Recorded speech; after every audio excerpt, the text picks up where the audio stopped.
Google తల్లి కొంప ముంచేసింది. దాన్ని నమ్ముకున్న కొంతమంది శివస్వాములు శ్రీశైలానికి వెళ్తూ దట్టమైన అడవిలో దారి తప్పారు. దానికి సంబంధించిన బ్రేకింగ్ న్యూసే ఇప్పుడు మనం చూడబోతున్నాం. శ్రీశైలంలో శివరాత్రి బ్రహ్మోత్సవాలు వైభవంగా జరుగుతున్నాయి. ఉత్సవాలకు శివస్వాములు వేలాదిగా తరలివస్తున్నారు. ఈ నేపథ్యంలో కొల్లాపూర్కి చెందిన 7 శివస్వాములు దట్టమైన అడవిలో గూగుల్ మ్యాప్ని అనుసరిస్తూ దారి తప్పారు. సుమారు 8 గంటల సేపు తీవ్రంగా శ్రమించి అటవీ శాఖ సిబ్బందితో పాటు పోలీసులకు సమాచారం అందించారు వారు.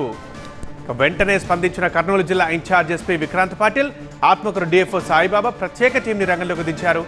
ఆ టీం అన్ని గంటల సేపు అటవీ ప్రాంతంలో విస్తృతంగా గాలించి శివస్వాములున్న ప్రాంతాన్ని గుర్తించి వారందరినీ సురక్షిత ప్రాంతానికి తరలించారు.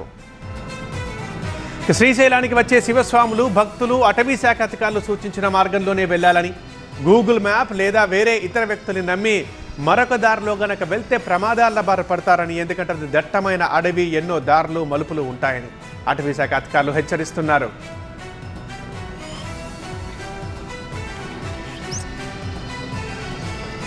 ఈరోజు మాకు వచ్చినటువంటి సమాచారం మేరకు మేము ఏం చేస్తామంటే, ఇక్కడ శివస్వాములు తప్పిపోయినారు, శ్రీశైలానికి పాదయాత్ర వెళ్ళే భక్తులు తప్పిపోయినారని మాకు సమాచారం మా డిఎఫ్ఓ గారి నుంచి వచ్చింది.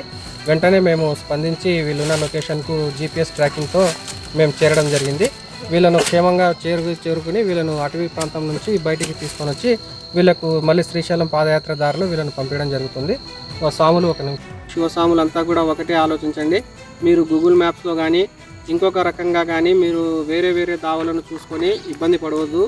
మీరు ఎట్టి పరిస్థితుల్లో కూడా పాదయాత్ర వెంకటాపురం నుంచి మొదలవుతుంది. ఆత్మకూరుకు వచ్చి ఆత్మకూరు నుంచి వెంకటాపురం చేరుకొని అక్కడి నుంచి అందరూ శివస్వాములు ఏ దావలో అయితే వెళ్తున్నారో వాళ్ళతో పాటు వెళ్లాల్సిందిగా శివస్వాములకు అందరికీ అటవీ శాఖ తరఫున విన్నవిస్తున్నాము.